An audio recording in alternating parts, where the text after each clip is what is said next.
Chapter 3. Final bell rang at 3:30, and by 3:31, Theo was on his bike, speeding away from school, darting through alleys and back streets, and dodging downtown traffic. He zipped across Main Street, waved at a policeman standing near an intersection, and pretended not to hear when the policeman yelled, "Slow it down, Theo." He cut through a small cemetery and turned onto Park Street. His parents had been married for 25 years, and for the past 20, they had worked together as partners in the small firm of Boone and Boone, located at 415 Park Street, in the heart of Old Strattonburg. There had once been another partner, Ike Boone, Theo's uncle, but Ike had been forced to leave the firm when he got himself in some trouble. Now the firm had just two equal partners, Marcella Boone on the first floor, in a neat modern office where she handled mainly divorces, and Woods Boone upstairs all alone in a large cluttered room with sagging bookshelves and stacks of files littering the floor and an ever-present cloud of fragrant pipe smoke rolling gently across the ceiling. Rounding out the firm, there was Elsa, who answered the phone, greeted the clients, managed the office, did some typing, and kept an eye on Judge, the dog. There was Dorothy, a real estate secretary who worked for Mr. Boone and did work that Theo considered horribly boring. And there was Vince, the paralegal who worked on Mrs. Boone's case. Judge, a mutt who was Theo's dog, the family dog, and firm's dog, spent his days at the office, sometimes creeping quietly from room to room, keeping an eye on things. Oftentimes following a human to the kitchen where he expected food, but mostly snoozing on a small square bed in the reception area where Elsa talked to him whenever she typed. The last member of the firm was Theo, who happily suspected that he was the only 13-year-old in Strattonburg with his own law office. Of course, he was too young to be a real member of the firm, but there were times when Theo was valuable. He fetched files for Dorothy and Vince. He scanned lengthy documents, looking for key words or phrases. His computer skills were extraordinary and allowed him to research legal issues and dig up facts. But his favorite chore by far was dashing off to the courthouse to file papers for the firm. Theo loved the courthouse and dreamed of the day when he would stand in the large, stately courtroom on the second floor and defend his clients. At 3:40 p.m. on the dot, Theo parked his bike on the narrow front porch of Boone and Boone and braced himself. Elsa greeted him every day with a fierce hug, a painful pinch on the cheek, then a quick inspection of whatever he was wearing. He opened the door, stepped inside, and got himself properly greeted. As always, Judge was waiting too. He bounced from his bed and ran to see Theo. "I'm so sorry about April," Elsa gushed. She sounded as she knew the girl personally, which she did not. But by now, as far as with any tragedy, everyone in Strattonburg knew or claimed to know April, and could only say only great things about her. "Any news?" Theo asked, rubbing Judge's head. "Nothing. I've listened to the radio all day. No word, no sign of anything. How was school?" "Terrible. All we did was talk about April." "That poor girl." Elsa was inspecting his shirt. Then her eyes moved down to his pants, and for a split second, Theo froze. Every day she looked him over quickly and never hesitated to say something like, "Does that shirt really match those pants?" Or, "Did you wear that shirt 2 days ago?"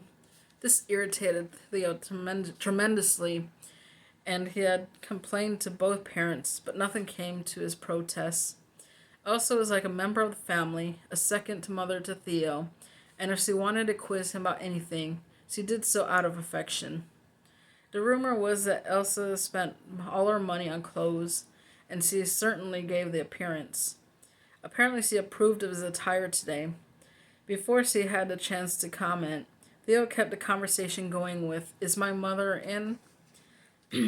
"Yes, but she has a client. Mr. Boone is working." See, this is usually the case. Theo's mother, when she wasn't in court, spent most of her time with clients, almost all of whom were women, who 1. Wanted a divorce, or 2. Needed a divorce, or 3. Were in the process of getting a divorce, or 4. Were suffering through the aftermath of a divorce. It was difficult work, but his mother was known as one of the top lawyers in town. Theo was quite proud of this. He was also proud of the fact that his mother encouraged every new client to seek professional counseling in an effort to save the marriage.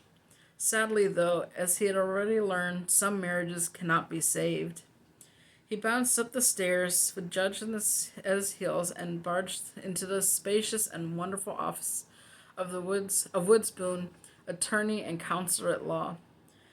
His dad was behind his desk, at work, pipe in one hand, pen in the other, with papers scattered everywhere. "Well, hello, Theo," Mr. Boone said with a warm smile. "A good day at school?" The same question 5 days a week. "Terrible," Theo said. "I knew I shouldn't have gone. A total waste." "And why's that?" "Come on, Dad. My friend, our classmate, has been snatched by an escaped criminal who was sent to prison because he's a kidnapper. It's not like this happens every day around here. We should have been out there on the streets helping with the manhunt, but no, we were stuck in school where all we had to talk about was searching for April." "Nonsense. Leave the manhunt to the professionals, Theo. We have a fine police force in the city." "Well, they haven't found her yet. Maybe they need some help." "Help from whom?" Theo cleared his throat and clenched his jaw. He stared straight at his father and got ready to tell the truth. He had been taught to confront the truth head on, told nothing back, and just blurt out, and whatever followed would be far better than lying or concealing the truth. He was about to say, help from us, Dad, April's friends. I've organized a search party and we're about to hit the streets," when the phone rang. His father grabbed it, offered his usual gruff wood spoon, and began listening. Theo held his tongue. After a few seconds, his father covered the receiver and whispered, "This might take a while." "See you later," Theo said as he jumped to his feet and left. He walked downstairs. Judge followed close behind and made his way to the rear of Boone's and Boone, to the small room he called his office.